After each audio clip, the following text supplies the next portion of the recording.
Hey guys, welcome to another Trade Genius podcast. Bob and Phil here. Guys, crazy day in the markets. A lot of mayhem going on. Everything's all upside down. Many people think it's because of the war, potential conflict with Iran and Israel. We have a different idea on that. We're going to explain ourselves in this video. Let's dive in.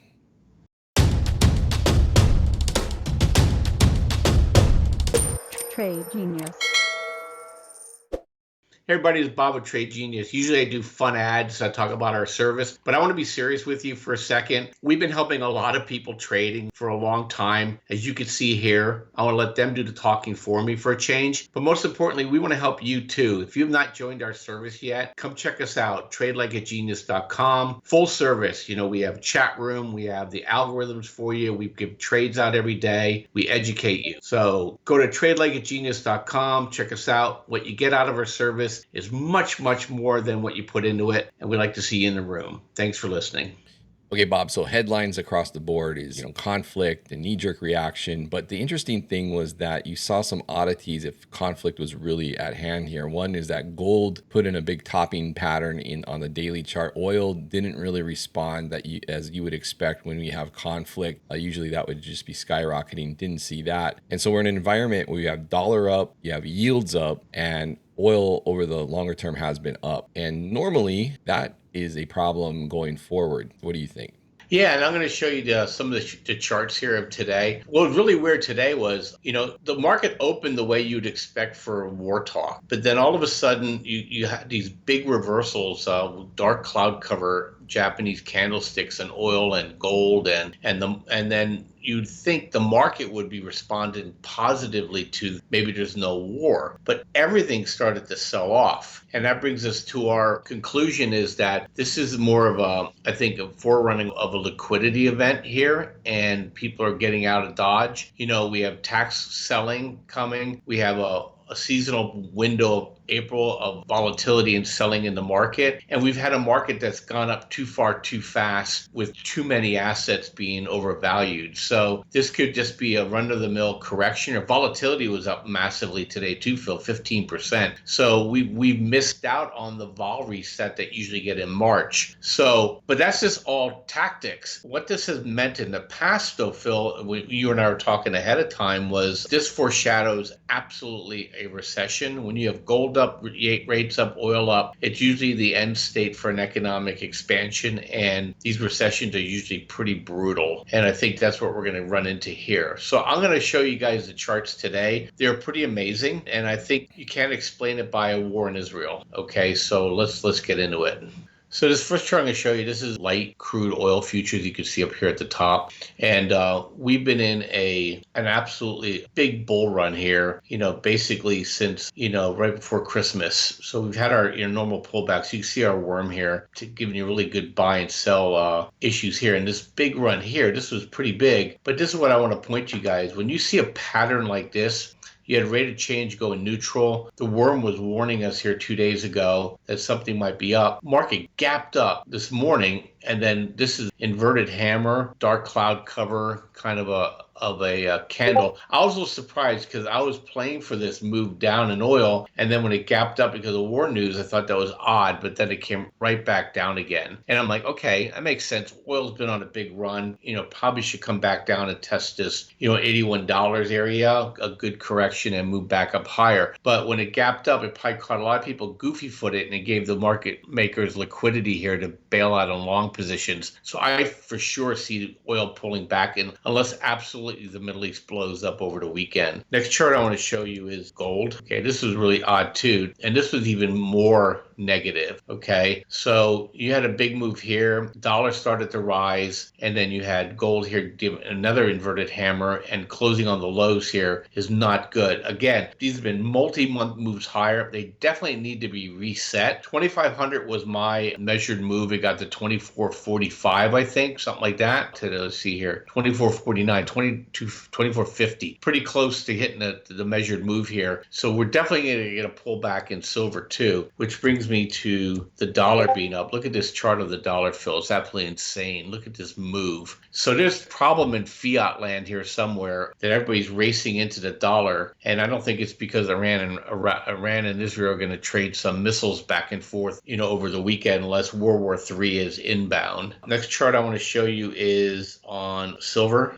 Silver futures right here. Again, same chart. I'm not going to belabor the conversation. Okay, here's one that bucked the trend though. Okay, natural gas. All right, we had a positive hammer. Natural gas has been underperforming since 2022. And what I always see here is when there's a reversal in oil, you get a reversal in natural gas. So I'm expecting some moves here in natural gas. And heck, I'm still long EQT. And I think we probably get a move up probably to 196 on natural gas. And then today neutral was copper futures were neutral, but it also had painted an inverted hammer. So that's what it looks like in commodity land, Phil. I'm going to throw it back to you to talk Bitcoin. And if you want to show ES, you want to show the Fed liquidity chart. But yeah, something wicked this way comes. Yeah, Bob, switching over to Bitcoin. So, obviously took a big spill today on par there with gold and oil. Bitcoin, I think institutionally kind of a commodity play, right? To an extent. I'm not going to get into a religious debate about that. That's just kind of how the markets are treating. So we broke the trend line. And one thing,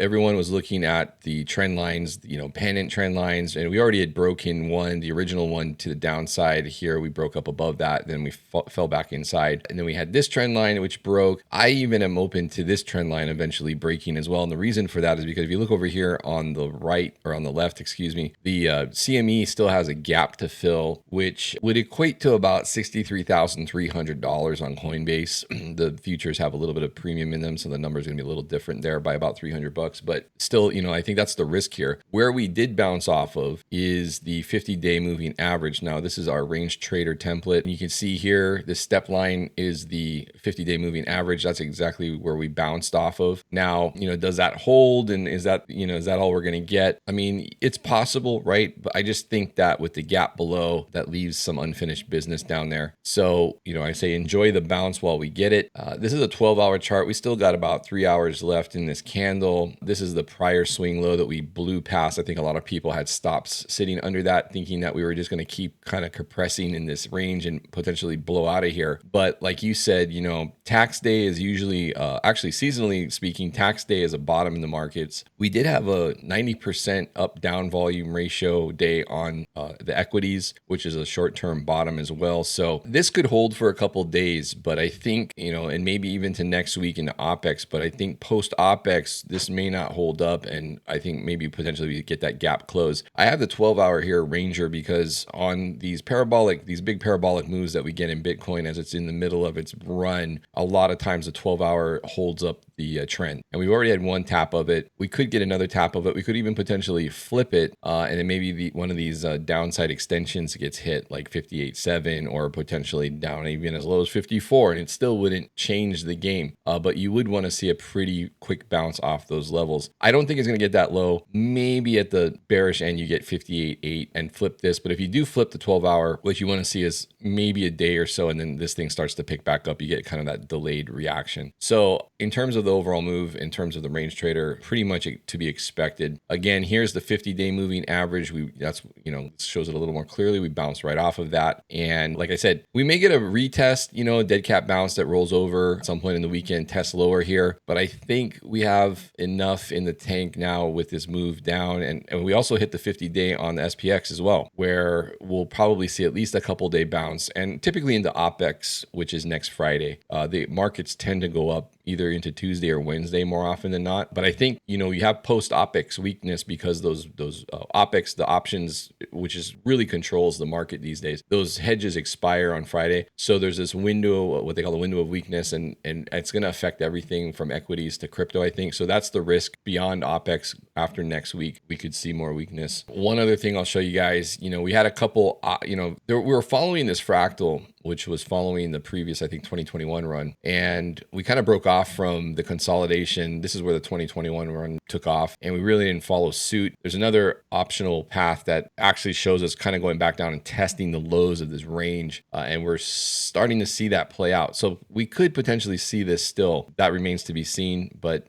that's why I'm open to seeing lower lows in this area. But ultimately, this holds. And I think time-wise, as we get into May, that's where I think you have to be careful about, if you're hedged or being short Bitcoin. I think you rip your head off as we get out of May, because I'm very bullish going into, it's an election year. And I think just the way that this market structure is, unless you have global, something globally fails, right? And we have a global systemic risk off event, I think ultimately we're going to see a run. Doesn't mean we're not going to get recession. I think we still do. It's just that, going into September, this thing could get really crazy to the upside first. And that's actually really bearish, right? If you're blowing off ahead of deteriorating metrics. And the biggest one, like Bob mentioned earlier, when you have a dollar up, when you have yields up and commodities are up, the forward on corporate earnings a year out is not good historically. And so it's really kind of lining up for basically a blow off move right before a recession type of scenario. So the other thing I wanted to show you guys was basically what it looks like on the liquidity side of things. We haven't shown the liquidity chart in a really long time, but you'll notice actually liquidity took a spill. There's a quarter end adjustment. Usually we get these liquidity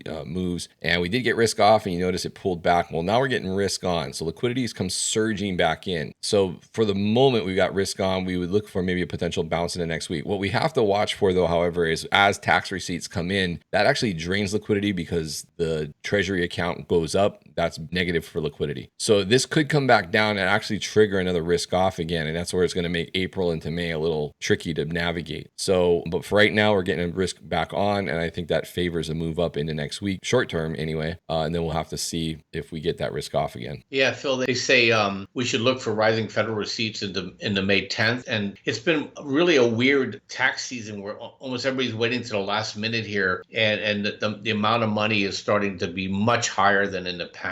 So as you said, it's so counterintuitive. The Fed gets more money. The Treasury gets more money. It affects liquidity. And it'll dovetail right into the fourth year of a presidential fractal too, that could cause us to have maybe market having a weak April versus a strong April. And we just have to pay attention to it. Look, here are the caveats, right? We know tax selling has been happening because you can see people draining their accounts to pay their taxes. We know tax receipts are going to go up for a month. That's negative. We know this war in the Middle East has everybody up in jitters right now, depending if it's tactical versus strategic, right? But we also know that around the world, the dollar is still king, Phil. Everybody keeps talking about the demise of the dollar, but it's really going to be it's going to actually be the destruction of all other fiat than the dollar. And I think people forget that, but that's not good news. A lot of times with commodities too, you're going to short term because the dollar can buy more commodities, right? Where you get really worried is when the dollar's up, gold's up, oil's up, which has been happening. That's usually when things start to break. The other thing too is that the 4.5% line on the 10-year, and we breached that earlier in the week. I think, what did you say? We got up to 4.6. Yep. We brought that back down again. So guys, we don't want to keep rambling on here. There's a lot of things stacked up to create and VIX is up 15% today.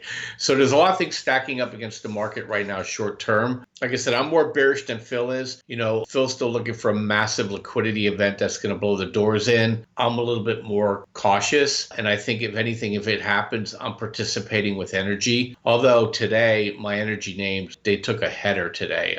In the morning before I got coffee, I was much better off than when I had lunch. That's how fast the reversal was. And but all it did was pull back into some support areas. So we'll just see if this has more meaningful legs or not. But interesting day. Definitely wasn't on my bingo card. Nope. So guys, let us know what you think. Basically from here, it's going to be volatile for the next few weeks, most likely. We got conflict in the Middle East, but point is that we think most of this has to do more to do with yields and the dollar and commodities being up than really what we're seeing in the headlines, which would lead you to believe that the conflict is really triggering things here. I think it's a little more complicated than that, but we should have a very volatile next few weeks. And if we remain intact going into May, then we should have a decent rally as we head closer to that election date. So, but let us know your thoughts. Do you agree? Do you disagree? I'd love to hear your comments below. Otherwise, check us out over at tradegenius.co. If you need help navigating these markets, you can get into the room with us. Check out the packages that we have over there. Otherwise, we'll see you guys on tomorrow's video. Have a great one. See you later.